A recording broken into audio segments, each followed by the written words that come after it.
नमस्कार, जी न्यूज़ पर आपके साथ मैं अदिति त्यागी हूं। आज जिस मुद्दे पर हम बहस लेकर आए हैं उसे एक बौद्धिक विषय माना जाता है। कई लोग उसे बोरिंग टॉपिक कहते हैं, लोगों को लगता है उसमें ग्लैमर नहीं है और इसमें ज्यादातर किताबी डिस्कशन होता है। लेकिन जरा समझिए, अगर जनसंख्या नियंत्रण में ना हो तो आपके बच्चों के लिए स्कूल में जगह नहीं है, आपके बच्चों के पास रोजगार नहीं होगा, अस्पतालों में ऑक्सीजन नहीं होगी, बेड नहीं होंगे, तो समझ लीजिए जिस मुद्दे पर हम बात करने वाले हैं वो कितना बड़ा और कितना अहम मुद्दा है जिस पर आज बात करना जरूरी है। तो दो बच्चे सबसे अच्छे, हम दो हमारे दो, अगर ये नारे अच्छे और सच्चे हैं तो क्या ये सिर्फ एक ही मजहब के लिए बने थे? अब ये सवाल आपसे क्यों पूछा, बता देते हैं। पहली खबर ये है कि आसाम के मुख्यमंत्री ने 2 चाइल्ड पॉलिसी लाने का ऐलान किया, जिसका मजमून ये कि जिनके 2 से ज्यादा बच्चे होंगे उन्हें सरकारी नौकरी या फिर दूसरे सरकारी बेनिफिट्स यानी फायदा नहीं मिल पाएगा। अब इसी राह पर देश का सबसे बड़ा यानी 22 करोड़ की आबादी वाला राज्य उत्तर प्रदेश भी दिख रहा है। उत्तर प्रदेश सरकार भी ऐसा ही कानून लाने की तैयारी कर रही है। आपने अभी रिपोर्ट में सुना, इसके मसौदे पर काम किया जा रहा है। अब मसौदे पर काम किया जा रहा है तो इस पर ऐतराज भी उठाया गया है। कांग्रेस के राशिद अल्वी ये कह रहे हैं कि ये एक वर्ग के खिलाफ है। सीधे मुसलमान तो उन्होंने नहीं कहा, लेकिन इशारा उसी तरफ था, क्योंकि जब जब जनसंख्या पर कंट्रोल की बात की जाती है, इसे लेकर एक समुदाय विशेष में हवा खड़ा किया जाता है। अभी 11 राज्यों में आबादी कंट्रोल पर छोटे मोटे नियम हैं, लेकिन आप देखेंगे तो पता चलेगा कि इनमें सारी चिंता 2 से ज्यादा बच्चे वालों को सिर्फ चुनाव लड़ने से रोकने की है। तो बहस में आप ये भी जानेंगे कि जब एक देश में एक कानून की बात होती है, जो जनसंख्या पर देश में एक कानून क्यों नहीं बनता, इसे लेकर राय बट क्यों जाती है। कई खास मेहमान हमारे साथ हैं, जल्दी से आपको सवाल बता देते हैं। हम दो हमारे दो पर हिंदू मुसलमान क्यों हो रहा है, जैसा कि आपने रिपोर्ट में भी सवाल उठते हुए देखा। आबादी का सवाल है तो इस पर मजहबी बवाल क्यों है, क्योंकि बात हम यहाँ पर एक देश के रिसोर्सेस की कर रहे हैं। यहाँ पर हम बात कर रहे हैं देश की राष्ट्रीय जनदर की, हम बात कर रहे हैं देश के भविष्य की, तो फिर इसमें मजहब को लाना क्या ठीक है? क्या कड़े कानून से ही जनसंख्या कंट्रोल होगी? देश को जनसंख्या पर कानून की जरूरत है, और एक देश तो एक जनसंख्या कानून क्यों नहीं, वो सवाल जो हम लगातार बार बार पूछ रहे हैं। कई खास मेहमान हमारे साथ हैं, आप देख पा रहे हैं। हमारे साथ प्रीतपाल सिंह है कांग्रेस पार्टी का पक्ष रखने के लिए, सीनियर जर्नलिस्ट आलोक मेहता जी आपको दिखाई दे रहे हैं, माधव आनंद जेडीयू का पक्ष रखने के लिए हमारे साथ हैं, अनुराग भदौरिया समाजवादी पार्टी का पक्ष रखने के लिए साथ, और यूपी सरकार में मंत्री मोहसिन रजा हमारे साथ है। बहुत बहुत स्वागत है मोहसिन रजा। पहला सवाल आप ही से है सर। अभी हमने रिपोर्ट में भी सुना मसौदे पर काम किया जा रहा है, आपसे बस इतना जानना चाहती हूँ, कब तक ये बिल इंट्रोड्यूस करने की तैयारी है आपकी? देखिए, जो जनहित के लिए कानून लाए जाते हैं, जनता के हितों के लिए, देश हित के लिए जो कानून लाए जाते हैं, उनमें देरी करने से कोई मतलब नहीं है। जिस तरह से अभी आपने प्रोग्राम शुरू किया और कहा हम दो हमारे दो, तो मेहता जी बैठे हैं, बहुत वरिष्ठ हमारे जर्नलिस्ट हैं, हम सब उनका सम्मान करते हैं, बताएंगे कि ये नारा किसका था, कौन लाया था। इच्छा शक्ति नहीं थी, क्योंकि उन्हें तुष्टीकरण की राजनीति करनी थी, उन्हें एक विशेष समुदाय की राजनीति करना थी, इसलिए वहां पर जबरन तो नसबंदी की गई, लेकिन थोड़े दिन के बाद उसको लपेट कर रख दिया गया कि अब इनको हमें अपना वोट बैंक बनाकर रखना है, तो मदरसे बनाकर दे दो, उसमें डाल दो और ये वोट बैंक बने रहे, चाहे देश में लायबिलिटी बन जाए, लेकिन हम इनके खिलाफ अब कुछ नहीं बोलेंगे, इनको मैं मुख्य धारा से नहीं जोड़ेंगे। तो भारतीय जनता पार्टी सबका साथ, सबका विकास और सबके विश्वास की नीति पर काम करती है, और हमने जो ये आज मसौदा जो हमारा तैयार हो रहा है, ये तमाम टाइम बहुत जमाने से इस पर विचार हो रहा है अलग अलग राज्यों में, और कई राज्य इसमें आगे बढ़ चुके हैं। तो जाहिर सी बात है, उत्तर प्रदेश देश का सबसे बड़ा राज्य, हमें सबको व्यवस्था देनी है, सबको मुख्य धारा से जोड़ना है। 2 बच्चे सबसे अच्छे, हम उस नीति पर जाना चाहते हैं, इसलिए कानून लाएंगे। कानून के बगैर आप जानते हैं कि कानून अगर हम नहीं लाएंगे तो मास्क लगाने को तो कोई तैयार नहीं है सड़क पर। हम उसको जान बचाना चाहते हैं, संक्रमण से बचाना चाहते हैं, लेकिन वो कहता नहीं मास्क नहीं लगाएंगे। तो कानून का एक डर होता है, कानून एक प्रिंसिपल में लाता है, एक उसूल में लाकर खड़ा करता है, तो ये सभी धर्मों के लिए होगा। मैं आपसे फिर ये सवाल पूछती हूँ, आपने कांग्रेस पार्टी की बात की, आपने तुष्टीकरण की बात की, मुस्लिम वोट बैंक की बात भी आपने कर दी। आप पर तो यही आरोप लग रहे हैं ना कि चुनाव सामने है तो आपको आबादी नियंत्रण याद आ रहा है, जनसंख्या नियंत्रण याद आ रहा है। ये आज हमारे कोई इश्यूज आज के नहीं है। 370 कब से हटाने की बात हो रही थी, कौन हटा पाया? क्योंकि इच्छा शक्ति नहीं थी। हर आदमी को तो कहीं ना कहीं अपनी सरकार और सत्ता चाहिए है, हमें देश और देश हित चाहिए। देश की जनता के हित के लिए हम कोई भी निर्णय लेने में हिचकिचाते नहीं है। हमारी सरकार ने जो भी निर्णय लिए, चाहे सीए हो, एनआरसी हो, जो भी हम कानून लाए हैं देश हित में लाए हैं और जनता के हित में लाते हैं। ये कानून जो आ रहा है, आप सोचिएगा, ये जो लोग बैठकर अभी विरोध करेंगे, तमाम बातें करेंगे अपनी, क्योंकि इनके पास एक ही एजेंडा है, उस एजेंडे से ये बाहर नहीं जा सकते। चाहे कोई आदमी भीख मांगने लगे सड़क पर, फेरी लगा ले, परचून की दुकान पर बैठकर वो भीड़ लगा के बैठा रहे, इनको वही चाहिए है। इन्हें किसी के हाथ में कलम नहीं चाहिए है, ये सबके हाथ में चाहते हैं कि भड़वा हो। मेरा सवाल आपसे ये था, आपने कहा आपके कोर एजेंडा का हिस्सा है, तो सर अब क्यों 3 साल, 2 साल, 4 साल पहले क्यों नहीं? आप ये बताइए, आज आपने सवाल किया, ये आज सवाल उठा है। 1.5 साल से कोरोना से लोगों को बचाना, कोरोना में लोगों को राशन पहुंचाना, ये आदरणीय मोदी जी की सरकार कर रही है देश में कि नहीं कर रही है? उत्तर प्रदेश में आदरणीय योगी जी की सरकार कर रही है कि नहीं कर रही है? कोरोना संक्रमण से बचाना, जल्दी से जल्दी वैक्सीनेट करना। हमारे नेता तो नहीं कह रहे हैं कि वैक्सीन नहीं लगवाएंगे, ये तो विपक्ष कह रहा है ये वैक्सीन नहीं लगवाएंगे, भाजपा की है। मैं अपना सवाल दोहराती हूँ, जनसंख्या नियंत्रण को लेकर मसौदे पर काम अब क्यों, जब लगातार 2022 चुनावों की बात की जा रही है? देखिए, चुनाव से भारतीय जनता पार्टी कभी नहीं बाहर रही है। हम जब से आप देखें 2014 से लेकर आज तक लगातार देश में चुनाव में है, लेकिन जनता के हितों के लिए कोई मसौदे, कोई कानून, जब चाहे देश की सरकार हो और चाहे उत्तर प्रदेश की सरकार हो, फैसले लेने में हमने कभी भी देरी नहीं की है। और ये मसौदा जो है ये जनहित का है, हर एक के हित का है, क्योंकि सब लोग चाहते हैं कि सारे परिवार के बच्चे अच्छे हों और मुख्य धारा से जुड़े, देश का नाम करें, प्रदेश का नाम करें, अपने घर का नाम करें। हम इसलिए जनसंख्या नियंत्रण कानून लाना देश के लिए बहुत जरूरी है, हमारे राज्य के लिए तो बहुत ही जरूरी है। सर, आपने मेरे सवाल का जवाब नहीं दिया, लेकिन जो इस पर सियासत हो रही है, आप इस मसौदे को लेकर और क्या डिटेल साझा कर सकते हैं? आप एग्जैक्टली उत्तर प्रदेश में करना क्या चाहते हैं, हम कहें? हमने उत्तर प्रदेश में कानून का राज स्थापित किया है योगी जी के राज में। आज भारतीय जनता पार्टी ने निष्पक्षता से काम किया है। जो योजनाएं केंद्र की और प्रदेश की हैं, उनमें कोई भेदभाव, मत और मजहब नहीं देखा है, पात्र देख कर दी है। तो इसलिए हमारे ऊपर तो आरोप इसलिए आएंगे क्योंकि ये काम तो विपक्ष ने कभी किया ही नहीं था। तो और जनसंख्या नियंत्रण ये बहुत ही बड़ी जरूरत है आज देश की, ये होना ही होना है। ठीक है, मैं एक कमेंट लेती हूँ अनुराग भदौरिया का। मोहसिन रजा, आप रहिए हमारे साथ, क्योंकि जो सवाल मैंने आपसे पूछा कि 2022 चुनाव से पहले अगर आप इस बिल को लेकर आएंगे तो सवाल पूछे जाएंगे, लेकिन अनुराग भदौरिया ये कह रहे हैं कि हम तो कर तो रहे हैं, विपक्ष में जो पार्टियां बैठी हैं उन्होंने तो कभी सोचा ही नहीं। अच्छा, मैं बोलूं तो मुझे पूरा विश्वास है आप मेरे बीच में नहीं बोलेंगे। जैसे आप मोहसिन रजा को टाइम दिया था उसमें शांति थी, आप उनकी बात सुन रहे थे, मेरी सीधा पॉइंट पर आइए ना सर। मैं पॉइंट पे, चूंकि आप टोकेंगे इसलिए पहले please don't waste time sir, please come to the point. Thank you. देखिए, मैं आपको एक बात बहुत अच्छी बता दूं कि जब चूंकि ये 4.5 साल से कह रहे हैं ना हम काम जल्दी करते हैं, सब काम 4.5 साल से अब तक बैठे हुए थे, जल्दी कर देते ना। किसने आपको रोका था? किसी ने रोका था क्या? 4.5 से सरकार से जल्दी कर देते। और आपने किस चीज में जल्दी की है भैया? आप तो ऑक्सीजन भी जल्दी नहीं पहुंचा पाए, लोगों की मौतें हो गई। आपने रोजगार भी जल्दी नहीं किया, जिससे लोग आत्महत्या करते रहे। आपने तो क्राइम भी जल्दी नहीं रोका, जहां पे हथरस जैसे कांड होते रहे और पत्रकारों की हत्या होते रही, लगातार जहरीली शराब से लोगों की मौतें होती रही। कौन सा काम जल्दी किया है? एक काम जल्दी बता दीजिए आप। आपने जल्दी आपने जुमलेबाजी की है। यहाँ पे 4 लाख करोड़ का इन्वेस्टमेंट सबमिट करा दी बहुत जल्दी कि भाई जल्दी हो गया, मैंने रोजगार हो गया। इसलिए कहते हैं जुमलेबाजी छोड़िए और काम कीजिए। आप काम कम करते हो, माहौल ज्यादा बनाते हो। आपको पता है कि पंचायती चुनाव में आप बुरी तरह हार चुके हो, तो आपको लगता है कुछ सफुगा छोड़े, कुछ माहौल बनाए, लेकिन प्रभु माहौल बनने वाला नहीं है।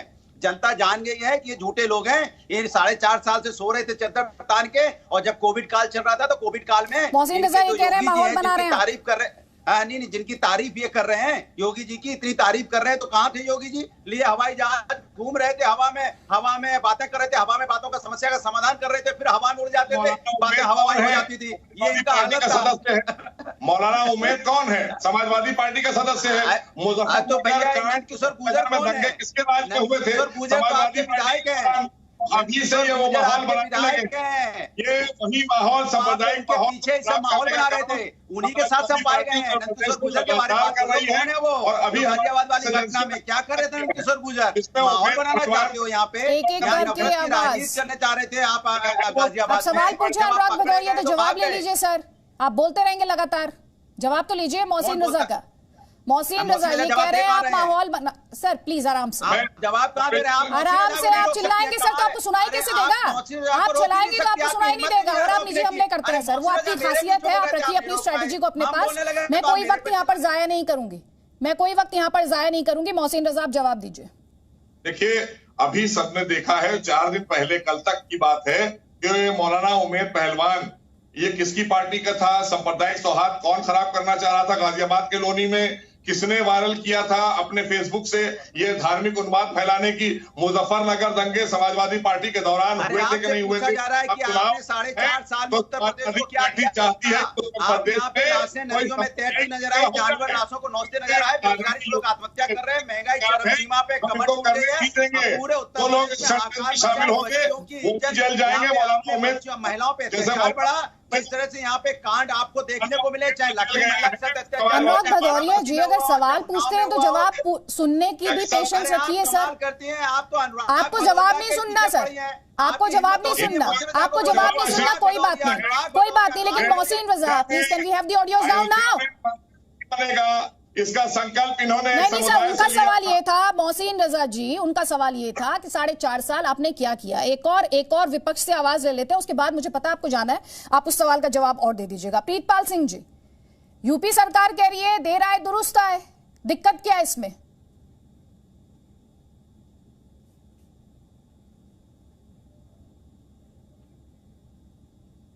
नारा दिया था हम दो हमारे दो, तो काफी प्रफुल्लित हुआ, लोगों ने उसे माना भी। बट बात ऐसी है कि ये जो कानून लेके आ रहे हैं, क्या ये गवर्नमेंट लेके आ रही है कि आरएसएस लेके आ रही है? मोहन भागवत ने जनवरी 2020 में ये बात बोली थी कि ऐसा कोई कानून लाना चाहिए जिसपे आरएसएस ने गवर्नमेंट को वर्क करने के लिए कहा है। सो वो जो भू की बात आ रही है ना, जो सबके लिए कानून बने, वैसे ना बने जैसे सीए और एनआरसी बना है, तो कोई दिक्कत नहीं है। क्योंकि आने वाले चैलेंजेस, अगर हम फ्यूचर की बात करें तो population is a big challenge for the country. But अगर हम कहें कि सब्सिडीज बंद कर देंगे, एलपीजी पे सब्सिडी बची कितनी है? 10 रुपए के आसपास तो बची है, मोदी जी सारी लूट के खा गए हैं। बाकी चीजों पे सब्सिडी बंद कर दो, क्या है? क्या गवर्नमेंट ने छोड़ा क्या है जिसपे आप रोक लगा के इसे कंट्रोल कर पाओगे? आप इस कानून का स्वागत करेंगे? प्रीतपाल सिंह जी, कंफ्यूजिंग है आपका जवाब जो है, आप इस कानून का स्वागत करेंगे? मैं एक बात कह रहा हूं, अगर सबके लिए प्लीज। हाँ। हमारी नेता का पहले भी नारा था हम दो हमारे दो, हम उसी पॉलिसी पे चल रहे हैं। बट बात ये है कि एनआरसी और सीए के 1950 में 37 करोड़ से आबादी, पिछले 72 साल में 100 करोड़। अदिति मेरी बात सुनिए, अगर हम फ्यूचरिस्टिक सोचेंगे, आप भी यंग जनरेशन में, हम लोग भी यंग जनरेशन में है, आने वाला समय इन चीजों के ऊपर वर्कआउट करने वाला है और मिल बैठ के सोच के विचार करने वाला चाहिए। जवाब लूंगी उनसे। आपत्ति कोई नहीं है। आपत्ति ये है कि सिर्फ एनआरसीसी और जैसे सीए वैसे कानून लेकर आए हैं ये, जिसमें एक जात धर्म को टारगेट किया गया, वैसे कोई टारगेट करके ना लेकर आए। आरएसएस के बैनर के नीचे ये कानून नहीं बनने चाहिए। अगर कोई पॉलिसीज आती हैं, सारी स्टैंडिंग कमेटी के पास जाए, नेशनल पॉलिसी बने। कोई यूपी की पॉलिसी अलग नहीं होनी चाहिए, कोई असम की पॉलिसी नहीं अलग होनी चाहिए, कि आपस में लोगों को बांट दिया जाए, स्टैंडिंग कमेटी के पास मिल जाए और वर्कआउट हुआ जाए इस पे। अदिति देखिए, एक तो बात बड़ी अच्छी है कि प्रीतपाल जी ने माना कि ये कानून जरूरी है लाना, क्योंकि हमारी जनसंख्या नियंत्रण कानून लाना बहुत जरूरी है। हम इसमें कोई भेदभाव नहीं कर रहे, लेकिन उन्होंने 2-4 प्रश्न उठाए थे, मैं उसका जवाब देता चलूं। कि जैसे इन्होंने कहा कि सब्सिडी ये वो, तो कानून के दायरे में जब कोई चीज आती है तो लोग अवेयरनेस भी आ जाती है उनमें। आपने नहीं किया, आपकी इच्छा शक्ति नहीं थी, क्योंकि आपको कहीं ना कहीं तुष्टीकरण की राजनीति करना थी। और आपकी कांग्रेस तो भाई मेरे, बुरा मत मानिएगा, एक इज्जत घर नहीं दे सकी देश के लोगों को, तो आपसे तो कोई उम्मीद है ही नहीं देश को, और इसीलिए आज कांग्रेस हाशिए पर पड़ी है।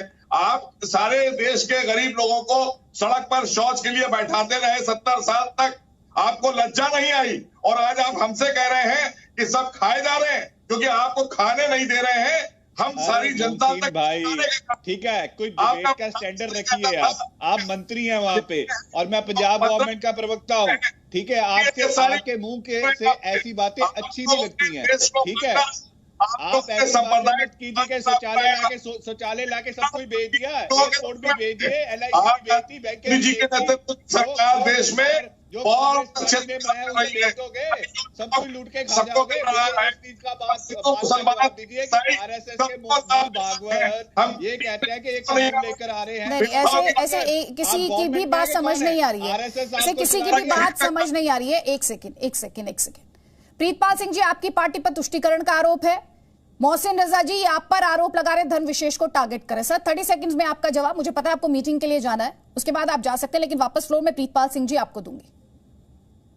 देखिए, मैंने कहा ना कि हमारे ऊपर तो आरोप लगाना इनका जन्मसिद्ध अधिकार है, क्योंकि इन्होंने कुछ किया ही नहीं था 7 वर्षों में। आज जो आदरणीय मोदी जी के नेतृत्व में हमने किया है, सबसे ज्यादा उसी वर्ग को पात्र में बने हैं, उसी वर्ग के लोग जिनको इन्होंने हाशिए पर डाल रखा था, जिन्होंने इनको अपना बंधुआ मजदूर और ये मान लिया था कि ये कहा जाएंगे ये हमारा वोट बैंक है। तो हम वोट बैंक की राजनीति नहीं करते हैं। अगर करोड़ों मकान मिले हैं तो करोड़ों मकान में ज्यादा से ज्यादा मकान अल्पसंख्यक समाज के लोगों को मिले हैं, ये बात ये खूब जानते हैं। और जितनी भी योजनाएं केंद्र सरकार की हैं, वो ज्यादा से ज्यादा उत्तर प्रदेश सरकार की योजनाएं, योगी जी की, ज्यादा से ज्यादा गरीबों में, अल्पसंख्यकों में, मुस्लिम समाज को मिली है। क्या बात करेंगे आप? ठीक, प्रीतपाल अदिति, मैंने तो बात सीधी सी पूछी थी कि देश के लिए कानून हो, किसी के ऊपर किसी जात बात या किसी धर्म के आधार पे ये कानून नहीं बनना चाहिए। बट जो मेरे मित्र हैं मोहसिन रजा, वो 7 साल में उपलब्धियां बता रहे हैं। एलआईसी किसने भेज दी, एयरपोर्ट किसने भेज दिया, बैंक किसने भेज दी, तो शौचालय लगाकर बताना चाहती कि आज हम जनसंख्या नियंत्रण पर बात कर रहे हैं, हम जनसंख्या विस्फोट पर बात कर रहे हैं। प्रीतपाल सिंह जी, जब इंदिरा जी ने कहा हम दो हमारे दो, तो क्या वो धन विशेष को टारगेट कर रही थी? तब ये सवाल नहीं उठा सर। मेरी बात सुनिए, मैंने इस चीज के ऊपर टॉपिक पे डिस्कशन ही नहीं की थी। मोहसिन रजा ने स्टार्ट किया शौचालय से लेके बाकी चीजें, उस चीज का जवाब देना बनता था अदिति जी। मैं तो अभी भी कह रहा हूं कि आने वाले टाइम में हमें इस चीज पे डिस्कस करना पड़ेगा और ये कानून देश के लिए होना चाहिए। लव जिहाद के जैसे अलग अलग स्टेटें अपना कानून ना बना दे, तो ये सेंट्रल गवर्नमेंट की पॉलिसी के अधीन है, सबके लिए एक हो। आप कह रहे हैं पूरे देश में एक कानून हो। मोहसिन रजा, ये इंपॉर्टेंट पॉइंट है। वो कह रहे हैं हम इस कानून के खिलाफ नहीं है, कानून होना चाहिए, लेकिन पूरे देश में कानून होना चाहिए। वर्कआउट करें उसे। ये विपक्ष को नकारात्मक रवैया छोड़कर ये सामूहिक जिम्मेदारी है पक्ष और विपक्ष की, क्योंकि जनसंख्या नियंत्रण कानून बहुत जरूरी है देश के हित में। इसलिए हम सबकी सामूहिक जिम्मेदारी है, इससे कोई भाग नहीं सकता है। इसीलिए वो भी कह रहे हैं कि हाँ लाना चाहिए। तो आपको इसलिए ये बात कहना पड़ रही है इस वक्त कांग्रेस के मित्र को, क्योंकि इनके पास तो एक ही वोट बैंक बचा है, बाकी लोग तो समझ चुके हैं इनको, और वो भी समझ चुके हैं जिनको इन्होंने लूटा है। तो अब इस वक्त आदरणीय के नेतृत्व में देश बहुत तेजी से आगे बढ़ रहा है, ये परेशानी है इनकी। प्रीतपाल सिंह जी, जल्दी से आपका काउंटर, उसके बाद माधव आनंद का कमेंट। मैं उसी बात पे कह रहा हूं मोहसिन भाई, आप वर्कआउट कीजिए नेशनल लेवल पे, नेशनल पॉलिसी आप स्टैंडिंग कमेटी के पास भेजिए, सारी पार्टियों को बुलाइए कि ऐसा वर्कआउट होना चाहिए, तो एक अच्छी डिस्कशन बनेगी। बट अगर हम ये कहें कि आरएसएस के मोहन भागवत उठा के ऐसा बोल देंगे और उस पर वर्कआउट शुरू हो जाएगा, फिर आके 3-4 मंत्री बयान देने लग जाएंगे, मोहसिन रजा देने लग जाएंगे, वो बात ठीक नहीं है। एक फेडरल ढांचा है हमारा, कॉन्स्टिट्यूशन बना हुआ है, कॉन्स्टिट्यूशन के आर्टिकल में इन चीज की ब्रीफिंग दी रखी है। अगर हम उसे तोड़ेंगे तो आप बाबा साहब अंबेडकर का संविधान तोड़ने की बात कर रहे हैं मोहसिन रजा। मैं टू बी वेरी क्लियर करूं, आप रिजर्वेशन भी खत्म करना चाहते हैं हस्तियों के लिए। एक क्लियर माइंड में चले। मैं on behalf of Punjab government ये कह रहा हूं कि अगर आप वर्कआउट करेंगे तो हम सारे साथ हैं, सारी स्टेट गवर्नमेंट्स करे, तो अकेला यूपी करे, एक धर्म विशेष के ऊपर टारगेट करे और बाकी चीजें करे। ठीक है, जवाब सुनिए मोहसिन रजा। हमारी सरकार में कोई भी कानून देश हित में आया है, जनहित में आया है, वो चर्चा कराकर सदन में आया है, बगैर चर्चा के थोपा नहीं गया है। थोपती तो कांग्रेस थी। अरे किसान कानून पर पता है ना, किसानों पे कानून थोपा गया है। सब मुद्दे पर आए तो बेहतर होगा। मोहसिन रजा, बहुत बहुत शुक्रिया, आपने जी न्यूज के लिए वक्त निकाला और इस इंपॉर्टेंट डिस्कशन में आप शामिल हुए हैं, उसके लिए बहुत बहुत शुक्रिया। अब एक कमेंट जल्दी से, माधव आनंद और आलोक मेहता। अदिति जी, जो आपने मुद्दा उठाया है, ये मुद्दा बहुत ही संवेदनशील मुद्दा भी मैं कर सकता हूँ और देश हित का भी मुद्दा कर सकता हूँ। कोई केंद्र सरकार या प्रदेश की सरकार कोई भी योजनाएं या कानून लाती है तो जनहित को ध्यान में रखते हुए, देश में अर्थव्यवस्था को ध्यान में रखते हुए, तमाम बातों को ध्यान में रखते हुए लाने का काम करती है। जनसंख्या विस्फोट की स्थिति तो इंडिया में है, इसमें कोई दुमत वाली बात नहीं है और जनसंख्या को नियंत्रित करने की भी आवश्यकता है। अब वो वक्त आ गया है कि जहां हम लोगों को सोचना चाहिए कि जनसंख्या को कैसे नियंत्रित किया जाए, क्योंकि हम लोग के पास सीमित संसाधन है। और सीमित संसाधन में ही हम लोग को सब कुछ करना है, क्योंकि जो लैंड है, लैंड की तो हम लोग बढ़ा नहीं सकते हैं, आगे बढ़ नहीं सकता है, तो स्वाभाविक है कि सीमित संसाधन में ही हम सब लोग को कुछ करना है। जहां तक अब बात है कि तमाम अन्य राज्य भी इस पे कई तरह के जैसे विचार विमर्श कर रहे हैं, यूपी की आपने उदाहरण दिया, असम का भी उदाहरण दिया, तमाम अन्य राज्यों में पहले से भी कुछ कानून चला आ रहा है। एक आम सहमति बनाने की जरूरत है, और मुझे लगता है कि इसको राजनीति से जोड़ने की जरूरत नहीं है, क्योंकि इसका राजनीति से कोई मतलब नहीं है, धर्म मजहब से मतलब नहीं है। अगर देश को आप तो खैर बहुत बड़े पत्रकार है, माल्थस का सिद्धांत हम लोग ऐसे जब हम इकोनॉमिक्स के स्टूडेंट थे तो माल्थस का सिद्धांत पॉपुलेशन का बड़ा ही रोचक और बहुत ही जैसे फेमस हो गया था। उन्होंने कहा था कि जब जनसंख्या को आप नियंत्रित नहीं करेंगे तो प्रकृति जो है तो ऑटोमेटिक जनसंख्या को नियंत्रित करेगी, नेचुरल कैलेमिटी के थ्रू, जिस तरह बाढ़ आएगा, भूकंप आएगा, तरह तरह के नेचुरल बीमारियां आएंगी, प्राकृतिक आपदा आएगा और बहुत सारे लाखों के लाख लोग मर जाएंगे। तो माल्थस का जो समय सिद्धांत था उस समय उससे काफी क्रिटिसिज्म हुआ था कि अरे माल्थस ने क्या कह दिया, लेकिन वास्तविक बात है कि आज के सिचुएशन में माल्थस का जो सिद्धांत है पॉपुलेशन पे वो रेलिवेंट है। और अब वक्त आ गया है, अगर कोई भी सरकार या उत्तर प्रदेश की सरकार या केंद्र सरकार या अन्य राज्य अगर इस पे बहस कर रही है तो ये स्वागत योग्य कदम है, इस पे राजनीति नहीं होना चाहिए, देश हित के लिए उपयुक्त है। और एक बात मैं कहना चाहूंगा, जितने भी संवेदनशील मुद्दे हैं, चाहे धारा 370 की बात आप कर लें, ट्रिपल तलाक की बात कर लें, राम मंदिर की बात कर लें, तो इस सरकार में तो ये इच्छा शक्ति है, हम लोग भी एनडीए के पार्ट हैं। जितने भी पुराने इश्यूज थे, क्रोनिक इश्यूज में जिसको कहता हूं, क्रोनिक, जिसको कभी कांग्रेस ने सॉल्व करने की कोशिश भी नहीं की, एक एक करके तमाम बिंदुओं को इस सरकार जो है सुलझाने की कोशिश कर रही है। तो ठीक है सर, ठीक है। 1950 में करीब 37 करोड़ और करीब 72 साल में 71-72 साल में 100 करोड़ बढ़ गई आबादी। अब आप नियंत्रित नहीं करेंगे तो कब करेंगे? किससे सवाल है? अनुराग भदौरिया, आप ही से सवाल है। जी देखिए, किसने मना किया है? ये तो बड़ी समस्या है हिंदुस्तान की। तो आपको केंद्र सरकार को कानून बना देना चाहिए। माहौल बनाने से अच्छा है कानून बनाइए ना। अब माहौल बनाते हैं, चूंकि चुनाव आ गया, अब माहौल मुद्दा नहीं आपके पास में, मुद्दा कैसे खोजें, कहां से मुद्दा लाएं? 4.5 साल तक कंबल ओढ़ के सो रहे थे, कई बार बीच में आवाज उठी भी, उसके बाद फिर सो गए। अब देखा 6 महीने चुनाव के बचे हैं तो माहौल बनाना चाहते हैं। अब देश होशियार हो गया है, देश मुद्दों पर रहेगा, आपसे पूछेगा कि बेरोजगारी का हाल क्या उत्तर प्रदेश में। मैं अभी आपसे जनसंख्या नियंत्रण पर बात कर रही हूं, तो समाजवादी पार्टी, मैं अपनी बात उत्तर प्रदेश सरकार ये बिल लेकर आएगी तो आप इसको सपोर्ट करेंगे? क्लैरिटी के लिए आपने कहा कि हाँ बनना चाहिए, बड़ी समस्या है। मेरी बात आप सुन रहे हैं कि नहीं सुन रहे हैं? अगर आपको अपनी बात कहनी है तो आप अपनी बात कह लो, फिर मैं बोलूं। दिक्कत है कि मैं बोलता हूं तो आप अपनी बात में अभी मोसीरा चले गए ना, बहुत ज्यादा आदत है सर, नहीं तो आप सुनना ही नहीं चाहते। आप ये बताइए ना, हाँ या ना में इसका जवाब है। अगर यूपी सरकार कानून लेकर आती है, बिल लेकर आती है, तो आप सपोर्ट करेंगे या नहीं करेंगे? इसमें हाँ या ना के अलावा तीसरी गुंजाइश क्या? हो गया ना। देखिए, उत्तर प्रदेश के अंदर मैं बोल तो रहा हूँ, सुन लीजिए आप, फिर आप अपना तय कर लीजिएगा आपको क्या करना है। मैं कह रहा हूँ उत्तर प्रदेश के अंदर में भारतीय जनता पार्टी 4.5 साल से कंबल ओढ़ के सोती रही और यहाँ पे उसने कोई कानून और इसकी संविधान इसको लेके नहीं आई। क्यों? क्योंकि इंतजार करती है कि उसे पता है कि उत्तर प्रदेश में वो पंचायती चुनाव हार चुकी है, जनता उसको पसंद नहीं करती है। मैं अपना सवाल दोबारा से दोहरा देती हूँ। मेरा सवाल है, अगर यूपी सरकार बिल लेकर आती है तो समाजवादी पार्टी उसे सपोर्ट करेगी या नहीं? करूंगा, अगर आप बोलने देंगे तो मैं बोलूंगा, मैं चुप हो जाता हूँ। सर, मैं आपसे सवाल पिछले सवाल का जवाब दीजिए ना सर, एक ही बात को बार बार बोलने से सवाल का जवाब नहीं मिल रहा मुझे। आपको या तो मेरा सवाल का जवाब नहीं है आपके पास, या आप देना नहीं चाह रहे हैं। दोनों बातें, आप दोनों बातें तो नहीं कर सकते। बीजेपी का आईना दिखाऊंगा। अगर बीजेपी का आईना दिखाइए ना सर, अपनी पार्टी को लेकर क्लैरिटी दीजिए ना, चिल्लाने से थोड़ी होगा। बताइए, समाजवादी पार्टी सपोर्ट करेगी यूपी सरकार अगर कानून बिल लेकर आती है या नहीं? इसका हाँ या ना में जवाब है, इसमें आईना दिखाना है नहीं दिखाना आप तय कर लीजिए। हाँ या ना में जवाब तो दे दीजिए। अरे देवी जी, मैं आपसे लड़ने नहीं आया हूँ, मैं अपनी बात कहने आया हूँ। आप सर, आपसे सवाल ये है, यूपी सरकार ये बिल लेकर आती है जनसंख्या नियंत्रण पर, समाजवादी पार्टी उसे सपोर्ट करेगी या नहीं करेगी? इसका जवाब या तो हाँ है या ना है सर। देखिए, मैं अपनी बात पूरी कहूंगा और पूरी बात का अगर कहने देंगी तो बोलूंगा, नहीं तो बोलो मैं चुप हो जाऊंगा। मैंने बोला उत्तर प्रदेश के अंदर मैं दे दूंगा, मैं पूरी बात कहने के बाद दूंगा।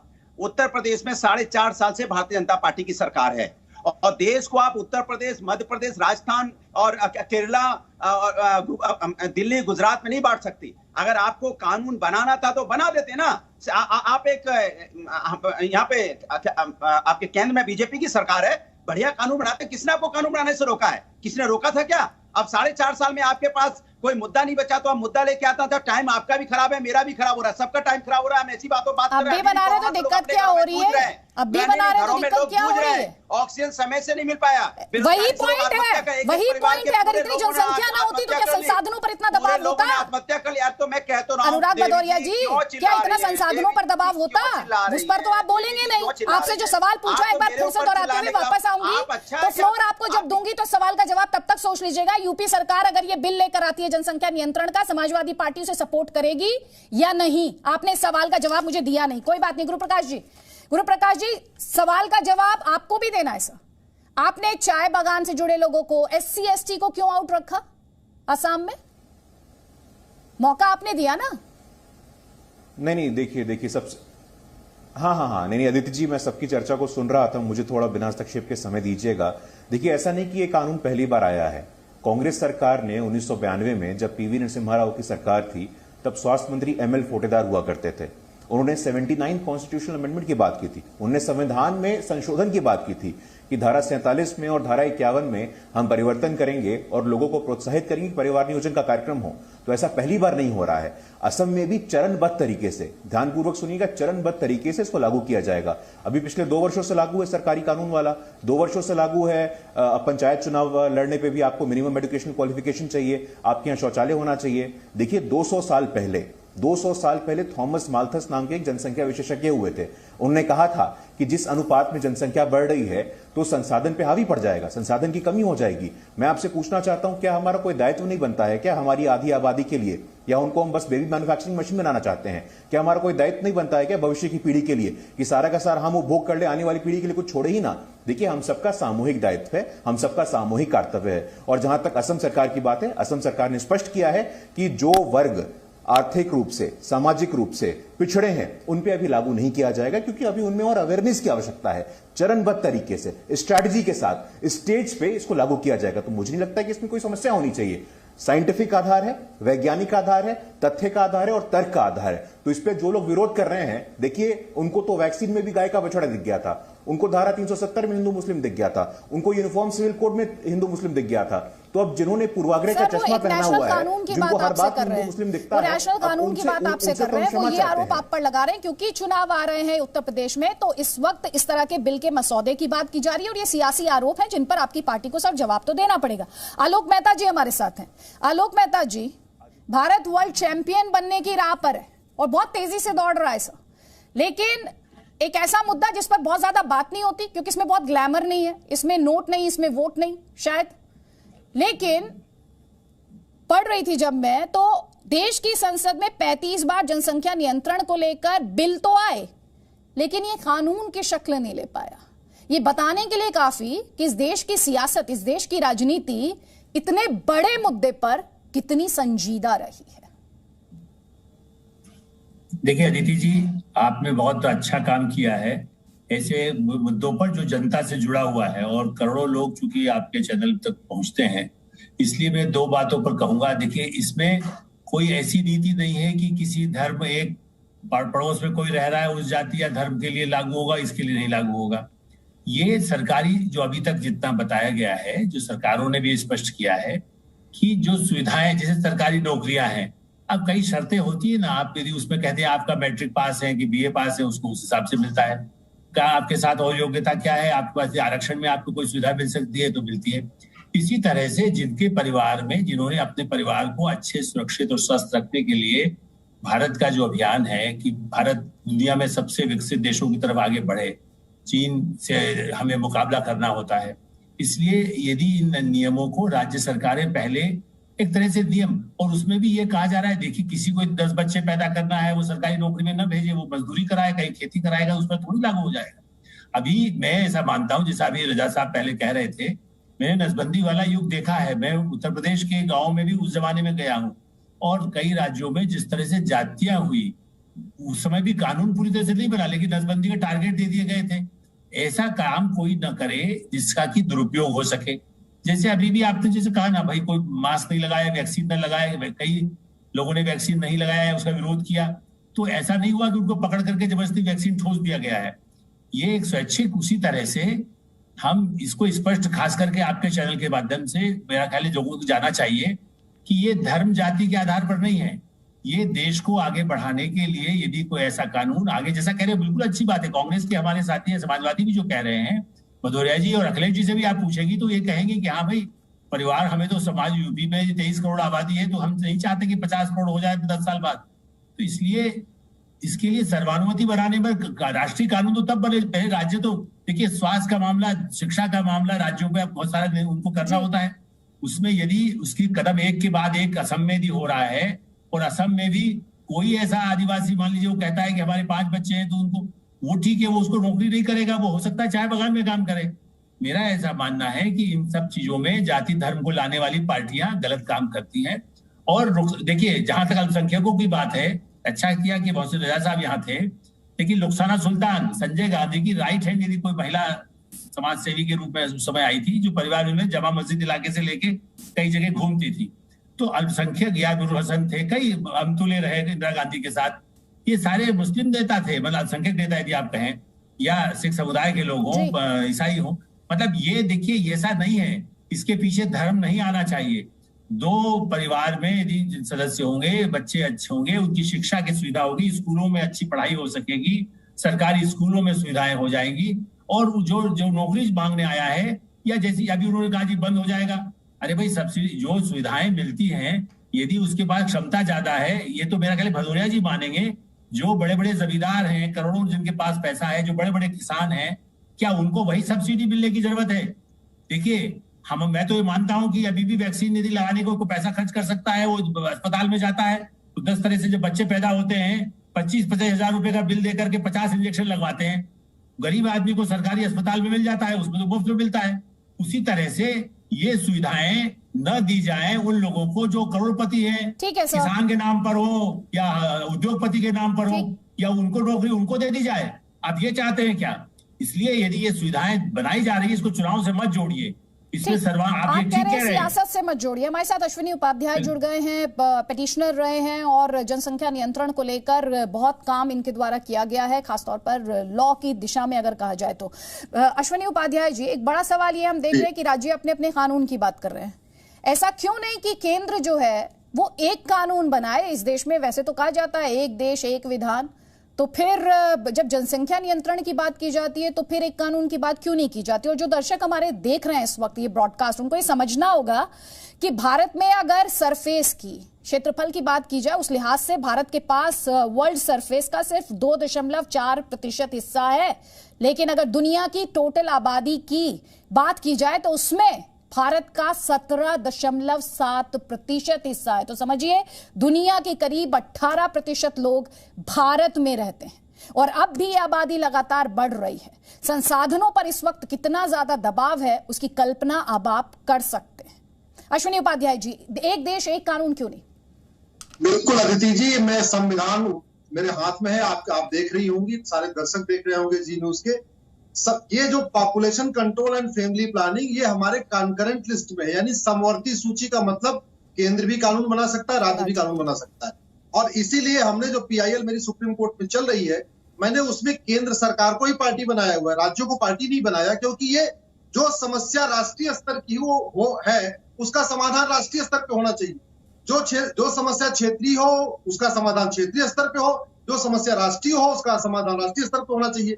अरे रूस का क्षेत्रफल हमसे 5 गुना ज्यादा, रूस की जनसंख्या मात्र 15 करोड़ है, हमारी जनसंख्या लगभग 150 करोड़ हो चुकी है। 125 करोड़ आधार तो बन गए थे 2019 में ही, 25 करोड़ आज भी बिना आधार के लोग हैं, तो 150 करोड़ हो गए। रूस में पर डे 5000 बच्चे पैदा होते, भारत में पर डे 70,000 बच्चे पैदा होते। चाइना से तुलना कर लीजिए, चाइना का क्षेत्रफल हमसे 3 गुना, चाइना की जनसंख्या 144 करोड़, चाइना में पर डे 44,000 बच्चे पैदा होते, भारत में पर डे 70,000 बच्चे पैदा होते। तो अगर आप इस तरीके से देखें, आप ब्राजील की देख लीजिए, ब्राजील का क्षेत्रफल हमसे 3 गुना, ऑस्ट्रेलिया का क्षेत्रफल हमसे लगभग 2.5 गुना, कनाडा का क्षेत्रफल हमसे 3 गुना। तो ये जितने दुनिया, अमेरिका का क्षेत्रफल हमसे 3 गुना है, अमेरिका की जनसंख्या मात्र 33 करोड़ है, हमारी जनसंख्या 150 करोड़ के आसपास हो गई। वास्तव में हमारे बुजुर्ग कहते थे जितनी चादर हो उतना पैर फैलाओ। हमारा जो क्षेत्रफल है वो मात्र 50 करोड़ लोगों के लिए है अदिति, मात्र 50 करोड़ लोगों के लिए, और उस 50 करोड़ से हम 100 करोड़ और 100 करोड़ से लगभग 150 करोड़ की दिशा में पहुंच चुके हैं। अगर अब नहीं कानून बनेगा और राष्ट्रीय स्तर पे कानून नहीं बनेगा और इसका कोई विरोध भी नहीं कर सकता। कांग्रेस इसलिए विरोध नहीं कर सकती कि 1976 में जो संविधान में संशोधन किया था वो कांग्रेस ने ही संशोधन करके इसको संविधान में डाला था, पॉपुलेशन कंट्रोल फैमिली प्लानिंग की संजय गांधी जी ने डलवाया था, तो कांग्रेस भी विरोध नहीं करेगी जनसंख्या नियंत्रण का। वामपंथी इसलिए नहीं विरोध कर सकते कि चाइना में बहुत पहले से चल रहा है हम दो हमारे दो कानून। और बाकी तो छोड़िए, मानव इतिहास में सबसे पहले भगवान राम ने लागू किया था एक पति एक पत्नी का व्रत और हम दो हमारे दो। ये तो भगवान राम ने उस समय लागू किया था जिस हम राम राज्य की कल्पना करते हैं। और समाज को स्पष्ट संदेश देने के लिए भगवान राम, लक्ष्मण, भरत, शत्रुघ्न, वाल्मीकि रामायण में इसका जिक्र है। सब ने एक पति एक पत्नी का व्रत दिया और हम दो हमारे दो किया, चारों लोगों के दो दो बच्चे रहे। तो हमारे इतिहास से उठा के सीखे या संविधान से उठा के सीखे और या भौगोलिक स्थिति के हिसाब से देखे या जल जंगल जमीन की जो हमारे संसाधनों की उपलब्धता है उसको हिसाब से देखे या हम समस्याओं के रूट का एनालिसिस करें। जितनी समस्या है, गरीबी, बेरोजगारी, कुपोषण, प्रदूषण, सड़क पे भीड़, रेल में भीड़, जेल में भीड़, सबका मूल कारण जनसंख्या विस्फोट है। मुझे समझ में नहीं आ रहा है अगर एक कानून बनाने से 100% 50% प्रॉब्लम खत्म हो सकती है, उस एक कानून का ड्राफ्ट बना के संसद में क्यों नहीं पेश किया जा रहा है, संसद उसमें चर्चा क्यों नहीं हो रही है, मुझे मतलब एकदम समझ के परे है। अश्विनी उपाध्याय जी, केंद्र ने तो हलफनामा देकर क्या कहा? केंद्र ने तो हलफनामा देकर यही कहा ना, और आप और इस पर क्लैरिटी दे दीजिएगा। केंद्र ने तो हलफनामा देकर यह कहा कि हम थोपेंगे नहीं। मैं बिल्कुल क्लैरिटी दे रहा हूं, केंद्र का हलफनामा भगवान जाने। पहली बात तो मैंने मिनिस्ट्री ऑफ हेल्थ को पार्टी नहीं बनाई थी, मैंने कानून मंत्रालय, गृह मंत्रालय को पार्टी बनाया था। पता नहीं कहां से बीच में स्वास्थ्य मंत्रालय कूद गया और पता नहीं मंत्री से पूछ के हलफनामा दाखिल हुआ या बाबुओं ने खुद ही दाखिल कर दिया, मुझे नहीं पता। लेकिन वो बकवास और बोगस हलफनामा है। उस हलफनामा में लिखा हुआ है कि पॉपुलेशन कंट्रोल का मैटर स्टेट मैटर है, जबकि मेरे हाथ में कॉन्स्टिट्यूशन है। मैं चुनौती देके कहता हूं, कोई लॉ फर्स्ट ईयर का स्टूडेंट इसको देख के बता देगा कि पॉपुलेशन कंट्रोल फैमिली प्लानिंग का इशू कॉन्करेंट लिस्ट में, समवर्ती सूची में केंद्र भी बना सकता है, राज्य बना सकता है। ठीक है गुरु प्रकाश जी।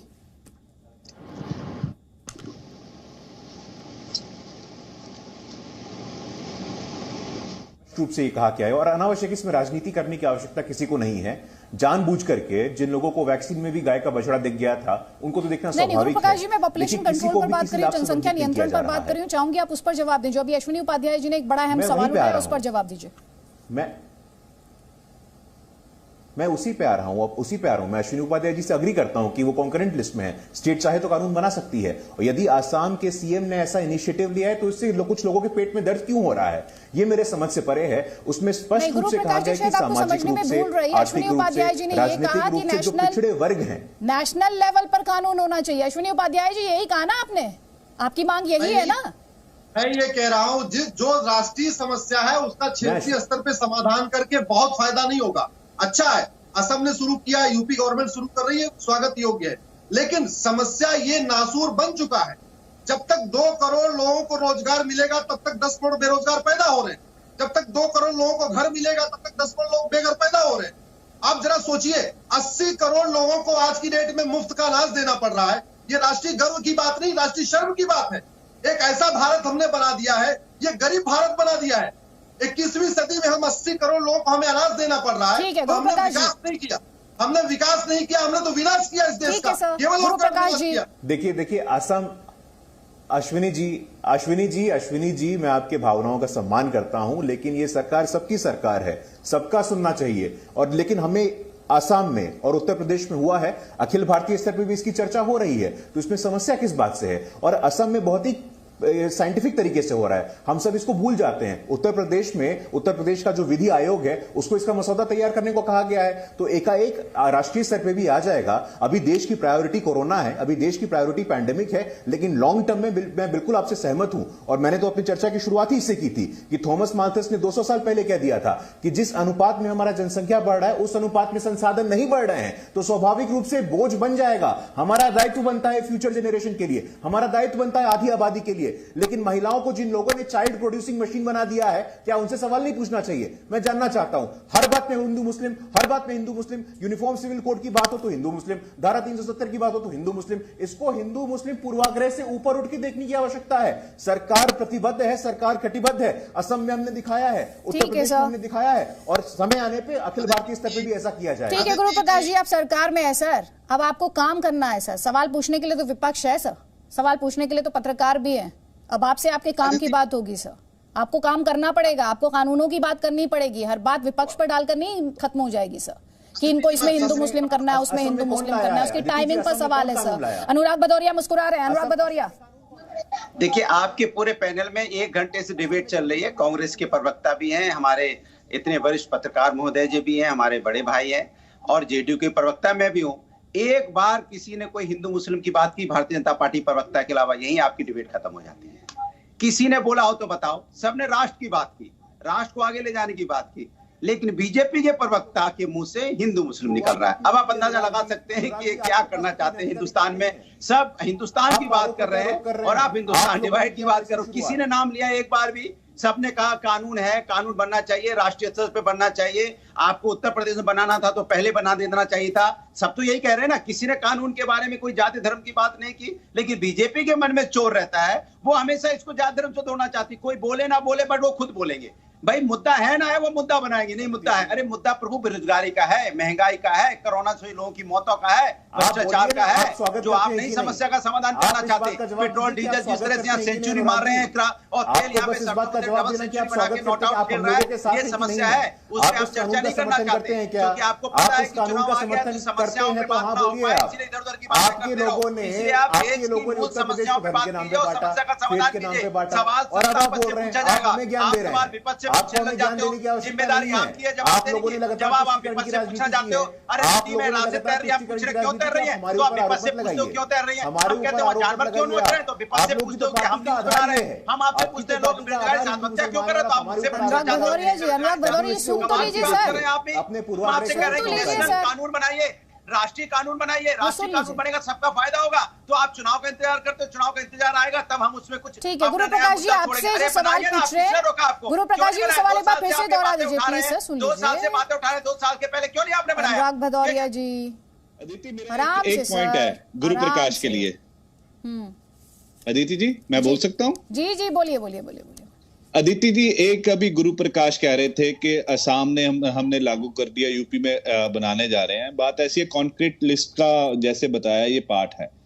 बात ऐसी है, अगर 1 देश 1 राशन वाली पॉलिसी चल रही है अभी देश के अंदर के सभी जगह बाकियों को मिलेगा, एक आदमी वहां पे ज्यादा जनसंख्या पैदा करके आ गया दिल्ली या पंजाब या XYZ जगह, तो हम उसका राशन कैसे रोक देंगे? अगर कानून ही असम के लिए तो यहाँ आके पैदा कर लेगा, 1 वोट का अधिकार कहां पे आके करेगा? सो इस लॉ को अगर बनाना है तो नेशनल लेवल पे ही बनाना पड़ेगा। स्टैंडिंग कमेटी के पास भेजिए, डिस्कशन कीजिए सारी पार्टीज के साथ। अगर एक्चुअल बीजेपी चाहती है, अगर चुनावी मुद्दा बनाना चाहती है, तो फिर भगवान रखा है, जो मर्जी करी जाए, बातों में जो मर्जी कर सकते हैं।